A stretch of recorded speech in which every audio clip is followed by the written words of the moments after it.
Pertimbangan orang dalam memilih mobil di masa kini agak unik ya. Sejumlah hal ini bakalan relate sama kebanyakan orang Indonesia. Apa aja coba? Pertama, mobilnya harus SUV. Rupanya gagah, ground clearance-nya juga tinggi. Apalagi jalanan di Indonesia belum sepenuhnya rata. Bergelombang, rusak, udah jadi hal biasa. Belum lagi, habis hujan sedikit timbul genangan di mana-mana. SUV jadi pilihan. Kedua, bisa muat banyak, baik orang maupun barang. Apalagi orang Indonesia tuh punya kebiasaan jalan rame-rame, misalnya kayak buat mudik lebaran. Yang ketiga, punya fitur panoramic sunroof. Percaya atau enggak, banyak orang Indonesia yang tanya pas mau beli mobil baru, "Mas, ada panoramic sunroofnya enggak?" Bener kan? Itu semua buat gaya, terus di-upload deh ke sosial media.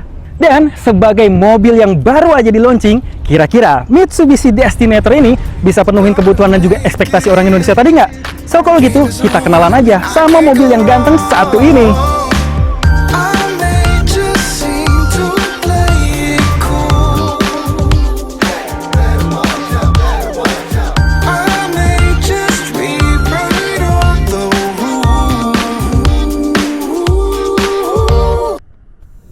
Ini dia Mitsubishi Destinator yang baru aja di-launching secara world premiere sama Mitsubishi di Indonesia. Desainnya gagah banget ya, SUV banget gitu. Walaupun desainnya mirip X-Force, tapi ini bukan X-Force yang dipanjangin, melainkan mobil yang dibangun dengan filosofi gravitas and dynamism. Gravitas itu bicara soal kewibawaan. Lihatin deh tampang dari Mitsubishi Destinator ini. Intimidatif, gagah, garis-garis bodinya juga tegas, pokoknya SUV sejati banget. Terlebih, Mitsubishi itu memperkenalkan bahasa desain baru lewat Destinator ini, yang bernama New Dynamic Shift, lengkap dengan T-shape design untuk lampu depan dan juga lampu belakangnya. Dan kalau bahas soal dinamism, itu bicara soal ketangguhan, kelincahan, dan juga bisa dilihat secara keseluruhan, ini adalah SUV yang sangat-sangat mature. Ya nggak sih? Secara bentuk dan juga dimensi, bisa dilihat ya, kalau Mitsubishi Destinator ini punya panjang 4,6 meter. Ground clearance-nya 244 mm, bahkan lebih tinggi dari Mitsubishi Pajero Sport sekalipun. Terus buat diajak putar balik, mobilnya itu gampang banget, karena radius putarnya 5,4 meter. Keren ya?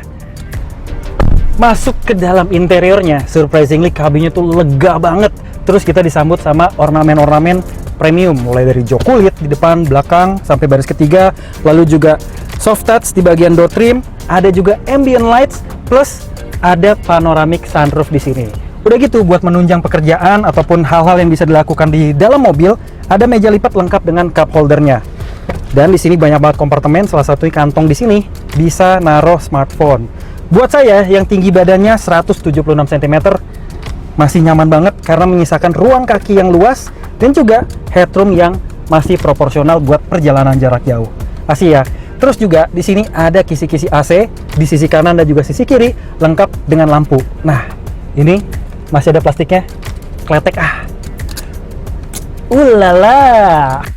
Di kursi bagian belakang juga cukup nyaman buat ditempatin sama orang dewasa. Lengkap sama dua ventilasi AC dan juga dual port USB charger Type A dan juga Type C. Bagasinya juga lapang, apalagi kalau jok baris ketiga dilipat 50-50, muat banyak banget deh asli. Masuk ke dalam kokpit pengemudinya, rasa antusias nih makin menggelora ya, karena langsung dihadapin sama instrumen-instrumen pendukung dalam berkendara. Misalnya aja nih, layar head unit yang kesannya gede banget, karena antara head unit dan juga MID seolah-olah menyatu. Head unitnya 12,3 inci yang juga udah support Android Auto dan juga Apple CarPlay. Dan bahkan di sini kita bisa lihat berbagai macam informasi terkait kendaraan ataupun mobil Mitsubishi Destinator ini sendiri. Terus layar MID-nya juga udah digital yang seolah-olah kita lagi ada di dalam pesawat fighter jet ataupun pesawat luar angkasa. Setirnya udah ada pengaturan tilt dan juga teleskopik. Terus di sini juga udah ada AC yang digital dengan tombol fisik dengan sistem dual zone. Jadi antara penumpang di sebelah kiri dan juga pengemudi bisa berbeda. Mobil ini juga dilengkapi dengan start stop engine, ada drive mode juga, parkir elektrik dan juga auto hold. Sekarang waktunya kita rasain impresi berkendara dari Mitsubishi Destinator.